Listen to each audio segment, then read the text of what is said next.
17 সাল থেকেই একটু গ্যাঞ্জামটা শুরু হয়েছিল, ধাক্কাধাক্কি ঠেলাঠেলি, কিন্তু এই প্রথম আজকে আমার কাছে মনে হচ্ছে এইভাবে যদি ভোট হয় তাহলে শিল্পীরাও ভোট দিতে খুব স্বাচ্ছন্দ্য বোধ করবে।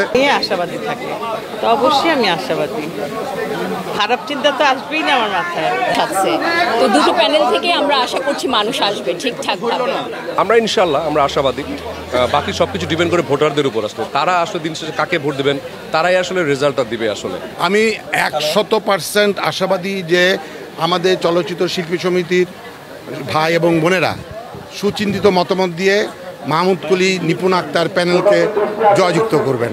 অবশ্যই আমি মনে করি মিশা ডিপজল পরিষদ হচ্ছে গিয়ে এটা আমি কেন যে কোনো মানুষ দেশের জনগণও বলবে যে এই মানুষগুলো চলচ্চিত্রের প্রতি কতটা অবদান, এই যোগ্য মানুষগুলোর হাত ধরে আমি আছি, দাঁড়িয়েছি। আমি অনেক আশাবাদী যে আমাদের যারা বড় করেছে, আমাদের সাথে যারা কাজ করেছে, যাদের সাথে দেখতে দেখতে বড় হয়েছি, তারাই কিন্তু ভোটার। তো এই যে একজন ভোটার, সম্মানিত ভোটার, এই মানুষগুলো কিন্তু আমাদেরকে নিরাশ করবে না। যারা প্লেয়ার যারা খেলে তারা তো কোনোদিন চায় না যে আমরা হারবো, তাই না? আমরা জিতবো ইনশাল্লাহ 100 এবং আমরা ফুল প্যানেল জিতবো ইনশাল্লাহ। সবার দোয়া আছে, সবার দোয়া থাকবে। নানান জটিলতার মধ্যেই গতবার ইলেকশন হয়েছিল, এটা আপনারাও খুব ভালোভাবে জানেন।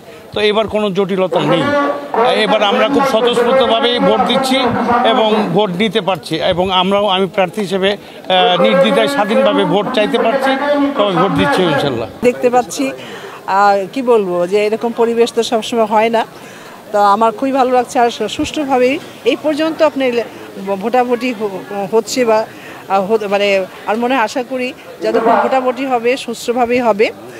আর যেটা হলো আমরা শিল্পীদের এটা ইলেকশন, দুটো তো প্যানেল হবে, এটাই স্বাভাবিক।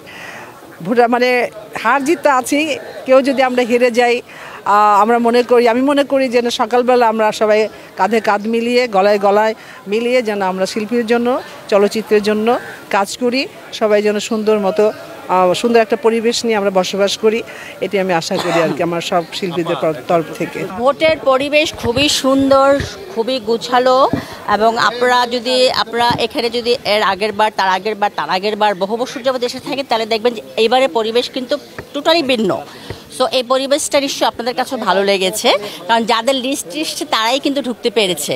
সো আপনাদের নিশ্চয়ই ভালো লেগেছে এই পরিবেশ।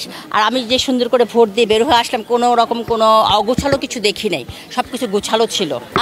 আমার আসলে পরাজয় আমার লাইফে ঘটেনি, তারপরে বাকিটা আল্লাহ পাকের ইচ্ছে। আমি মানুষকে ভালোবাসা দেই, ভালোবাসা পেতে চাই, আমি ভোটারদেরকে ভালোবাসি, এবং আমি গতকালকে বলেছি যে আমি এখানে সেবক হিসেবে এসেছি, আপনাদের সেবা করব। আপনাদের যারা শিল্পী আছেন, আমাদের এখানে নাচের গ্রুপ আছে বিশাল, আমাদের ফাইটার গ্রুপ আছে, ডান্সের গ্রুপ আছে, ওই নাচ আর ডান্স তো একই। তো আমি সবাইকে বলেছি যে আমাকে সেবক হিসাবে এখানে এই প্যানেলে রাখা হয়েছে, সব রকমের মানুষই কিন্তু দরকার। সো আমি আপনাদের সেবা করব। অলরেডি অনেকে আমার কাছে অনেক কিছু প্রস্তাব রেখেছেন। আমি বলছি আমাদের জয়যাত্রা ফাউন্ডেশন সারা বাংলাদেশব্যাপী যেহেতু কাজ করে, এইখানেও এই বাংলাদেশ চলচ্চিত্র শিল্পী সমিতি তো কাজটা করবে।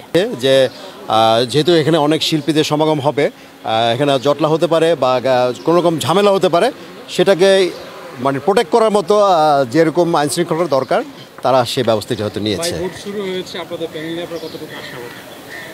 আমরা 100 আশাবাদী, তারপর উপর আল্লাহ জানে, আমাদের সম্মানিত ভোটাররা জানে। ওকে ভাই, ধন্যবাদ। ধন্যবাদ।